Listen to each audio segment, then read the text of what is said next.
Good evening बच्चों। आज की क्लास में हम लोग बातचीत करने वाले हैं एटॉमिक ऑर्बिटल्स के बारे में। जैसा कि आप जानते हैं कि आज की क्लास में एटॉमिक ऑर्बिटल्स के बारे में डिस्कशन अगर होता है तो क्या क्या चीजें हमें पढ़ना बेहद जरूरी होगी। जैसे सबसे पहली बात हमें जो पढ़ना जरूरी है वो बात ये है कि हमें सबसे पहली बात ये करनी होगी कि एटॉमिक ऑर्बिटल्स होती क्या है।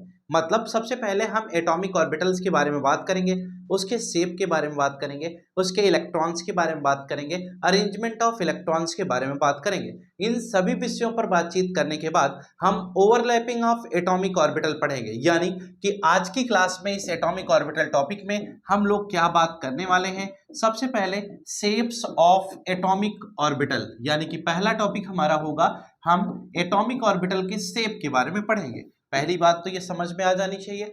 दूसरी बात हम ये पढ़ेंगे ऑर्बिटल का ओवरलैपिंग कॉन्सेप्ट, यानी कि हम पढ़ेंगे ओवरलैपिंग ऑफ एटॉमिक ऑर्बिटल। ये दूसरी बात हो गई।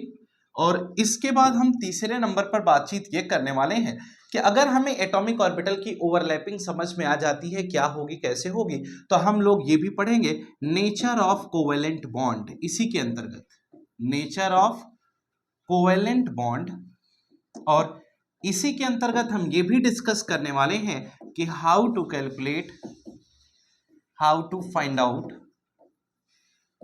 Sigma and pi bond in a compound और मॉलिक्यूल, यानी किसी कंपाउंड में सिग्मा और पाई बॉन्ड कितने होंगे इसे भी कैलकुलेट हमें करना होगा। यानी कि आज की क्लास में हमारे ये टोटल मेन टॉपिक्स में 1 2 3 4 दिखाई दे रहे हैं। इसके बाद आता है हाइब्रिडाइजेशन, जिसकी वीडियो आपको अलग से अपडेट की जाएगी। तो अभी आज की क्लास में हम ये 4 विषयों पर बातचीत करेंगे, यानी एटॉमिक ऑर्बिटल्स क्या होती हैं, एटॉमिक ऑर्बिटल्स की ओवरलैपिंग कैसे होती है, ओवरलैपिंग के बाद उसमें सिग्मा पाई का फॉर्मेशन कैसे होता है, कहां पर स्ट्रॉन्ग बॉन्ड बनता है कहां पर वीक बनता है। साथ ही साथ हम कोवेलेंट बॉन्ड का नेचर भी डिस्कस करेंगे, और साथ ही साथ हम ये भी बात करेंगे कि how to find out sigma and pi bond, यानी सिग्मा बॉन्ड कितने हैं और पाई बॉन्ड कितने हैं किसी कंपाउंड में या मॉलिक्यूल में, इसको भी हमें कैलकुलेट करना सीखना होगा। तो चलिए हम लोग स्टार्ट करते हैं सीधा सीधा एटॉमिक ऑर्बिटल्स के बारे में।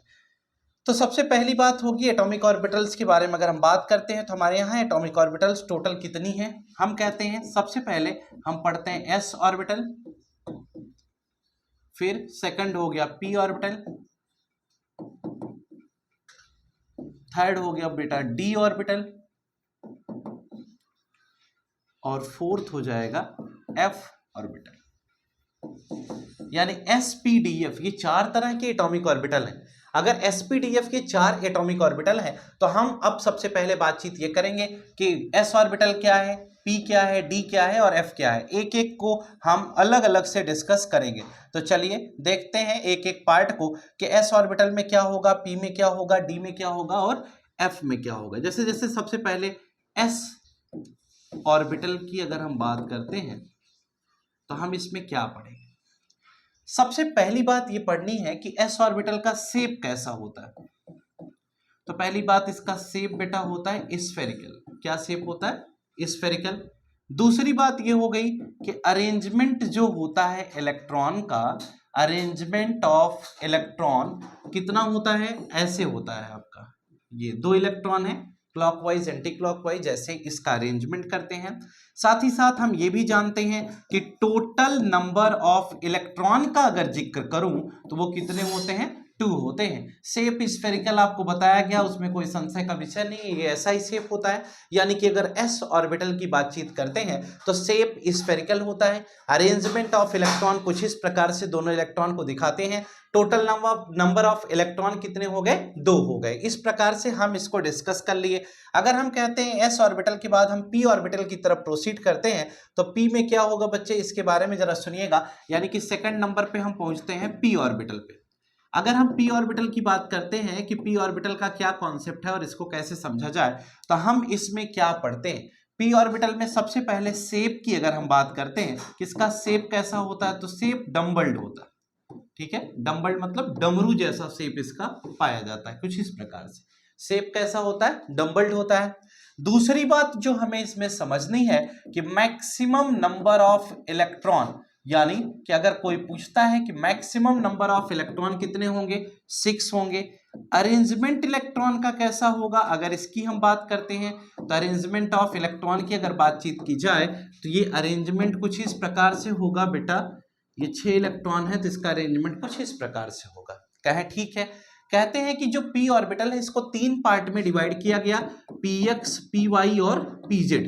तो px क्या होती है, py क्या होती है और pz क्या होती है, जरा समझिएगा। इस प्रकार से हमने इसको डिवाइड कर लिया।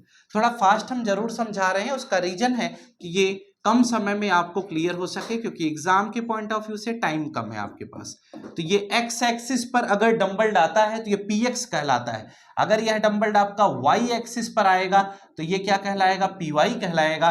और ये हमारी x एक्सिस, ये y और ये z एक्सिस, अगर यह डंबल z एक्सिस पे जाएगा तो यह pz कहलाएगा। तो px, py, pz इस तरह से हम क्या करते हैं, सेपरेट कर लेते हैं, तीनों को समझने का प्रयास करते हैं। अगर हम कहते हैं कि ये p ऑर्बिटल की केस खत्म हो जाए, हम d ऑर्बिटल की तरफ बढ़े, तो हम d में क्या पढ़ेंगे जरा देखिएगा। तो सबसे पहले हम d ऑर्बिटल की बात करते हैं। देखो d ऑर्बिटल में हम क्या पढ़ने वाले हैं।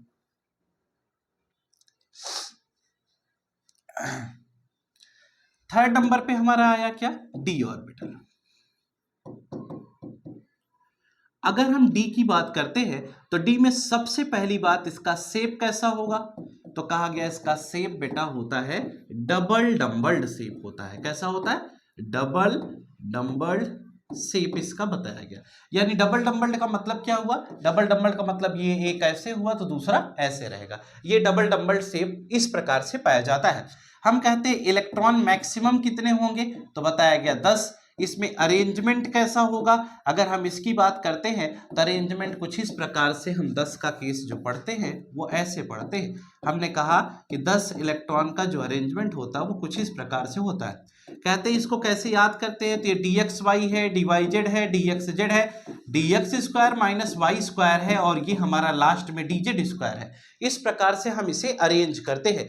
dxy xy प्लेन को बताता है, dyz yz प्लेन के अंतर्गत डंबल्ड बनाया जाता है, dxz में xz प्लेन के अंतर्गत डंबल्ड बनाया जाता है, dx square minus y square में x एक्सिस और y एक्सिस के अलोंग डंबल आता है, और dz स्क्वायर में z एक्सिस पर डंबल्ड होता है और स्फेरिकल शेप बीच में बनाया जाता है। इस प्रकार से हम इसके शेप के बारे में बात करते हैं।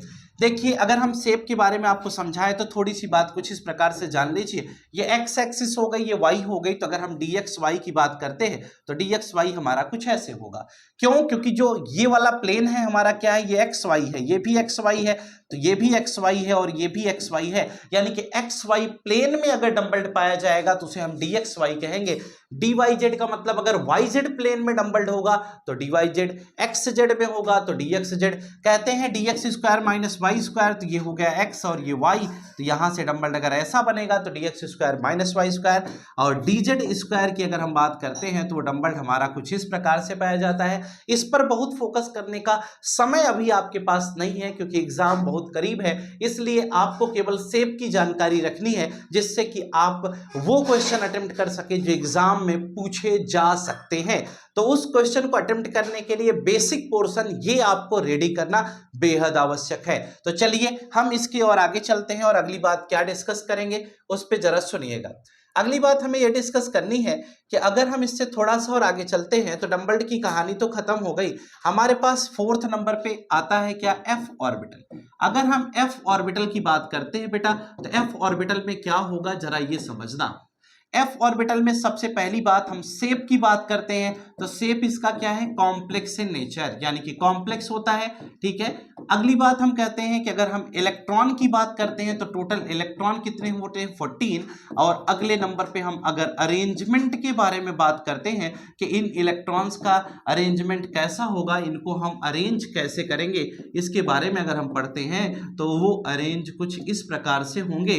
तो ये 5 हो गया, ये 6 हो गया और ये 7 हो गया। तो इलेक्ट्रॉन्स का जो अरेंजमेंट होगा 14 कुछ इस प्रकार से हम अरेंज करते हैं। यानी 14 इलेक्ट्रॉन्स के लिए हम इसे 7 पार्ट में डिवाइड करते हैं और हर एक ब्लॉक में 2 इलेक्ट्रॉन, तो 7 2 जब 14 इलेक्ट्रॉन में हम इसको पढ़ लेते हैं। इसे हम f ऑर्बिटल के कॉन्सेप्ट के अंतर्गत समझते हैं। उम्मीद करता हूं कि बात आपको समझ में आ गई होगी। f ऑर्बिटल के इस कॉन्सेप्ट के साथ हम आगे की तरफ प्रोसीड करते हैं, जहां पर हम बात करेंगे अपने सेकंड टॉपिक में, जिसे हम कहते हैं एटॉमिक ऑर्बिटल ओवरलैप कॉन्सेप्ट, यानी कि हम ओवरलैपिंग के बारे में बात करेंगे, यानी कि हमारा टॉपिक हो गया ओवरलैपिंग ऑफ एटॉमिक ऑर्बिटल, यानी कि किसी भी एटॉमिक ऑर्बिटल की ओवरलैपिंग का क्या कॉन्सेप्ट होगा ये हमें डिस्कस करना है।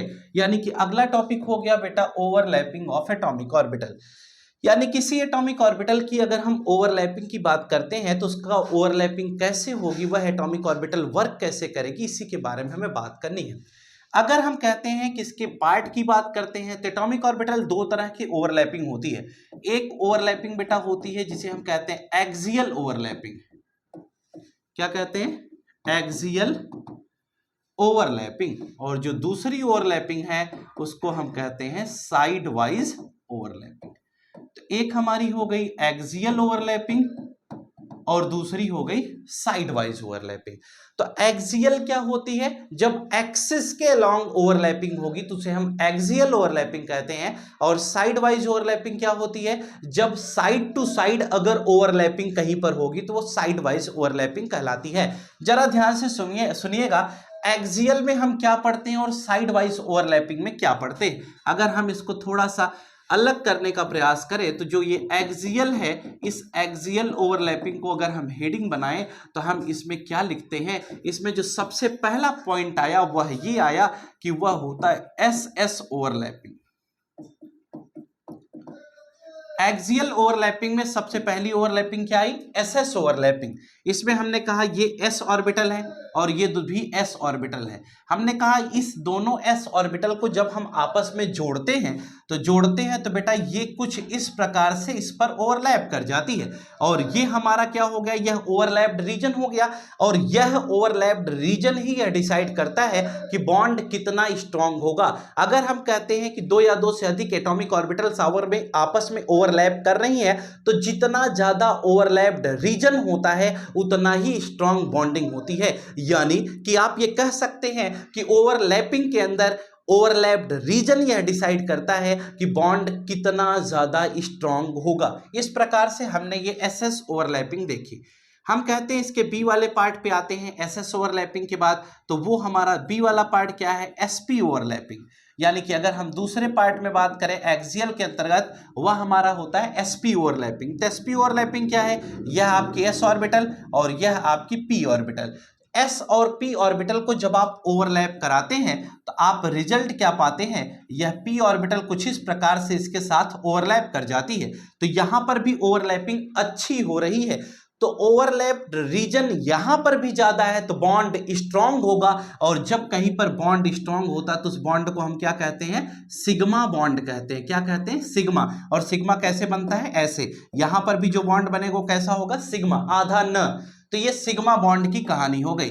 यानी कि हमने इस प्रकार से दो तरह की ओवरलैपिंग देखी और दोनों में हम सिग्मा पढ़ते हैं। एक्सियल के अंतर्गत इसका तीसरा पार्ट होता है जिसको हम कहते हैं बेटा पीपी ओवरलैपिंग। क्या कहते हैं, पीपी ओवरलैपिंग। यानी कि पी ऑर्बिटल के साथ जब ओवरलैप करेगा तो उसे हम पीपी ओवरलैपिंग कहते हैं। और वो कैसे देखा जाएगा, ये पी ऑर्बिटल, ये दूसरी पी ऑर्बिटल, ये दोनों जब ओवरलैप करेंगी तो यहां पर ओवरलैप्ड रीजन क्या हो गया, ज्यादा हो गया, ये पूरा ओवरलैप्ड रीजन हो गया, तो यहां पर भी जो बॉन्ड बनता है वह क्या होता है, सिग्मा बॉन्ड बनता है। इस प्रकार से हम ये देख पाए कि एक्सियल ओवरलैपिंग में ओवरलैप्ड रीजन ज्यादा है, जिसकी वजह से जो बॉन्ड बन रहा है वह सिग्मा बॉन्ड का फॉर्मेशन हो रहा है, और सिग्मा बॉन्ड स्ट्रॉन्ग बॉन्ड होता है in comparison to pi.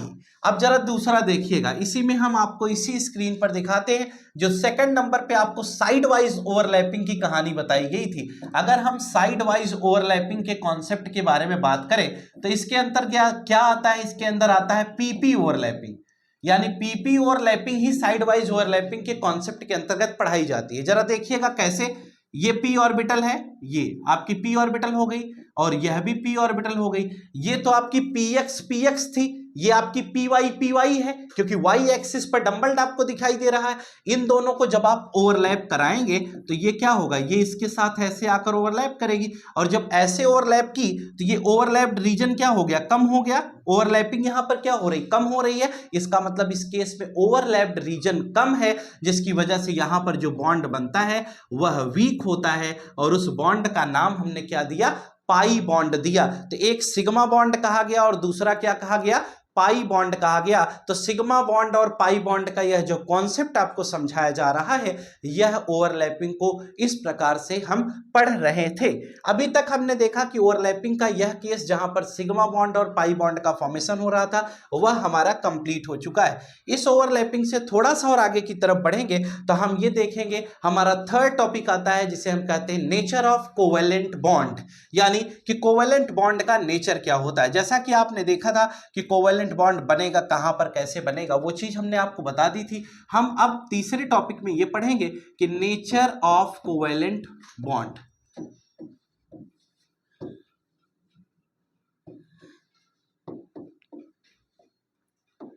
Nature of covalent bond का मतलब कि अगर हम कोई भी कोवेलेंट बॉन्ड हमें दे दिया जाए तो उसका नेचर क्या होता है, वो कैसे पाया जाता है। तो हम कहते हैं कोवेलेंट बॉन्ड में दो ही नेचर बताया गया, एक आपका सिग्मा होता है और एक पाई होता है। यानी कि ओवरलैपिंग के कॉन्सेप्ट के बेसिस पर कोवेलेंट बॉन्ड को दो पार्ट में क्लासिफाई किया गया। यानी आप ये कह सकते हैं, on the basis of concept of overlapping covalent bond is classified into two parts, first one is sigma bond and second one is pi bond. तो हमने कहा कि नेचर ऑफ कोवेलेंट बॉन्ड में पहला बॉन्ड हमारा क्या आता है, सिग्मा बॉन्ड आता है, ठीक है, सिग्मा बॉन्ड। और जो दूसरा आया बेटा वह क्या है, वह आपका पाई बॉन्ड है। यानी कि एक सिग्मा बॉन्ड हो गया और दूसरा क्या हो गया, पाई हो गया। तो सिग्मा ऐसे लिख दिए, पाई ऐसे लिख दिए। अब कहा यह गया कि कोवेलेंट बॉन्ड जो बनता है हमारे यहाँ, वह कोवेलेंट बॉन्ड कैसे है। हम कहते हैं कि अगर हम देखें तो एक सिंगल बॉन्ड बनता है। कोवेलेंट के अंदर का तीन तरीके के बॉन्ड पाए जाते हैं ना, ये सिंगल बॉन्ड हो गया। बी वाले में अगर हम देखें तो बी हमारा क्या होता है, डबल बॉन्ड पाया जाता है, यह भी कोवेलेंट के अंतर्गत ही है, तो ये डबल हो गया। और सी जो हमारा तीसरा आएगा यह हमारा क्या होता है, ट्रिपल बॉन्ड होता है। यानी कि एक सिंगल बॉन्ड, एक डबल बॉन्ड और तीसरा आ गया हमारा ट्रिपल बॉन्ड। तो सिंगल बॉन्ड, डबल बॉन्ड और ट्रिपल बॉन्ड, ये तीन तरह के बॉन्ड हैं। तो सिंगल बॉन्ड में क्या है, जरा इसको सुनिएगा। सिंगल बॉन्ड में एक सिग्मा होता है, क्या होता है, एक सिग्मा बॉन्ड पाया जाता है। लेकिन अगर डबल बॉन्ड में बात करेंगे तो एक सिग्मा होता है बेटा और एक क्या होता है, पाई होता है। और अगर हम ट्रिपल बॉन्ड की बात करते हैं तो एक सिग्मा होता है और दो पाई बॉन्ड इसमें पाए जाते हैं। यानी कि ये ऊपर वाला और नीचे वाला क्या होता है, पाई बॉन्ड होता है, और बीच वाला हमारा क्या होता है, सिग्मा बॉन्ड पाया जाता है ट्रिपल बॉन्ड के अंतर्गत। अब ये भी हम आने वाले वीडियोज में आपको जरूर अपडेट करेंगे कि ये सिग्मा और पाई बनता कैसे, कैसे पता चलता है कि ट्रिपल बॉन्ड में एक सिग्मा और दो पाई है। आपको कैसे पता चल जाता है सर कि डबल बॉन्ड में एक सिग्मा और एक पाई है, इसके बारे में आने वाली क्लासेस में हम जरूर बातचीत करेंगे। तो हम ये देख पाए कि सिंगल बॉन्ड में एक सिग्मा होता है, डबल बॉन्ड में एक सिग्मा एक पाई पाया जाता है, ट्रिपल बॉन्ड में एक सिग्मा दो पाई बॉन्ड पाए जाते हैं। तो ये जो बात आपके सामने लिखी हुई है, इसी के बेसिस पर हम आगे की तरफ बढ़ते हैं और देखेंगे कि सिग्मा और पाई बॉन्ड कैलकुलेट कैसे किया जाता है। यानी कि हमारा अगला टॉपिक आया जिसको हम पढ़ रहे हैं कि how to calculate number of sigma and pi bond present in any molecular compound.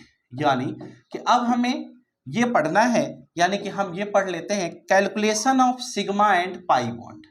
यानी हमारा टॉपिक क्या बना कि calculation of sigma and pi bond. अगर हम सिग्मा और पाई बॉन्ड के कैलकुलेशन की बात करते हैं तो हम कैलकुलेट कैसे करेंगे, जरा सुनना। किसी कंपाउंड के अंतर्गत अगर हम पूछ लें, मान लो ये क्वेश्चन, यही से क्वेश्चन इसी तरह के तैयार होते हैं।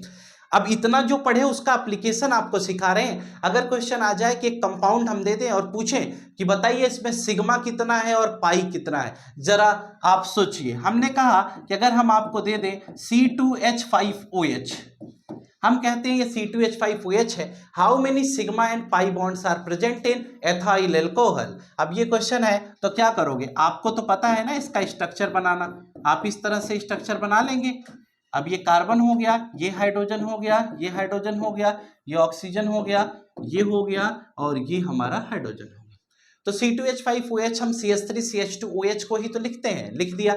अब हमने कहा कि इसमें सिग्मा कितना है और पाई कितना है, जरा सोचिए क्या आपको दिखाई दे रहा है, कहे हाँ। कैसे, 1 2 3 4 5 6 7 8, यानी कि यहां पर 8 सिग्मा है और 0 पाई है, यानी कोई भी पाई बॉन्ड प्रेजेंट नहीं है। किसी ने कहा कि सर ये तो बात ठीक है, लेकिन अगर हमें CO2 दे दिया जाए, यानी कि कार्बन डाइऑक्साइड दे दिया जाए, तब इसके लिए स्ट्रक्चर बनाना तो आपको आना ही चाहिए। कार्बन डाइऑक्साइड का स्ट्रक्चर हमने कहा कि कुछ इस प्रकार बन जाएगा। अगर कार्बन डाइऑक्साइड का स्ट्रक्चर ऐसे बनेगा तो इस CO2 में कितने सिग्मा होंगे, कितने पाई होंगे? तो आप देखिए, डबल बॉन्ड में एक सिग्मा होता है, एक पाई होता है। डबल बॉन्ड में एक सिग्मा एक पाई, तो एक यहाँ, तो कितना हो गया? 2 सिग्मा हो गया, है ना, और 2 पाई हो गया, यानी कि 2 सिग्मा और 2 पाई इस केस में प्रेजेंट है। दूसरे के बाद हम तीसरे नंबर पे चलते हैं। तो तीसरे नंबर पे फिर हम देखेंगे, अगर हम बात करते हैं C2H2, एथाइन है ये। अगर हम कहते हैं कि C2H2 यानी कि एथाइन में या स्मॉलेस्ट एल्काइन में कितने सिग्मा है और कितने पाई है, तो ये कार्बन हो गया, ये कार्बन हो गया। ठीक है, आप क्या करोगे, यहां ट्रिपल बॉन्ड बना दोगे, ये हाइड्रोजन हो गया और ये भी तो हाइड्रोजन हो गया। तो यहां पर सिग्मा कितने हैं? 1 2 3। तो यहां से हमें पता चला कि यहां 3 सिग्मा हो गए और यहां पर पाई कितने हो जाएंगे? 2 पाई हो गए। क्यों? क्योंकि एक सिग्मा ये है, एक सिग्मा ये है और एक सिग्मा इसके बीच में है, तो 3 सिग्मा हो गए और 2 पाई हो गए। तो हमने सिग्मा और पाई बॉन्ड कैलकुलेट करना सीख लिया है, यानी हमें यह समझ में आ गया कि इस केस में सिग्मा बॉन्ड कितने हैं और इस केस में पाई बॉन्ड कितने हैं। उम्मीदन ये बात आपको समझ में आ जानी चाहिए। अगर ये बात आपको समझ में आ गई हो तो बस आज हम इतना ही पढ़ेंगे, क्योंकि हमें पढ़ना था एटॉमिक ऑर्बिटल्स की ओवरलैपिंग का कॉन्सेप्ट, हमें पढ़ना था ओवरलैपिंग के दौरान सिग्मा पाई बॉन्ड फॉर्मेशन का कॉन्सेप्ट, हमें पढ़ना था how to calculate number of sigma and pi bond. हम उम्मीद करते हैं कि जो भी बातें हमने आपसे की थी वो सारी हम लोगों ने डिस्कस कर ली है। हमारे पास एक टॉपिक छोटा सा और है जिसका नाम है हाइब्रिडाइजेशन। अब हाइब्रिडाइजेशन ऑफ एटॉमिक ऑर्बिटल, यह भी एक अच्छा टॉपिक है, इस पर भी बातचीत करेंगे थोड़ी ही देर में, यानी कि नेक्स्ट वीडियो में आपको हम जरूर बताएंगे कि हाइब्रिडाइजेशन किसी भी एलिमेंट का, किसी भी मॉलिक्यूल में पाए जाने वाले एटम का हम हाइब्रिडाइजेशन कैसे कैलकुलेट करते हैं, क्योंकि हाइब्रिडाइजेशन भी एक इंपॉर्टेंट टॉपिक है। यहां से भी क्वेश्चंस एग्जाम्स में बनने की संभावनाएं होती हैं। तो आपको हाइब्रिड ऑर्बिटल्स, हाइब्रिडाइजेशन, एनर्जी का कॉन्सेप्ट, ये सारी जानकारी होना बेहद जरूरी है। तो फिर मिलेंगे अगली क्लास में, तो हम लोग इन सभी विषयों पर बातचीत करेंगे। आज के लिए फिलहाल इतना ही। हमें उम्मीद है कि ये वीडियो आपको समझ में आई होगी, अच्छी लगी होगी, तो लाइक शेयर सब्सक्राइब करना ना भूलें। आज के लिए फिलहाल इतना ही। नेक्स्ट वीडियो में अगली बातचीत होगी जिसे हम बातचीत करेंगे हाइब्रिडाइजेशन के बारे में। Thank you.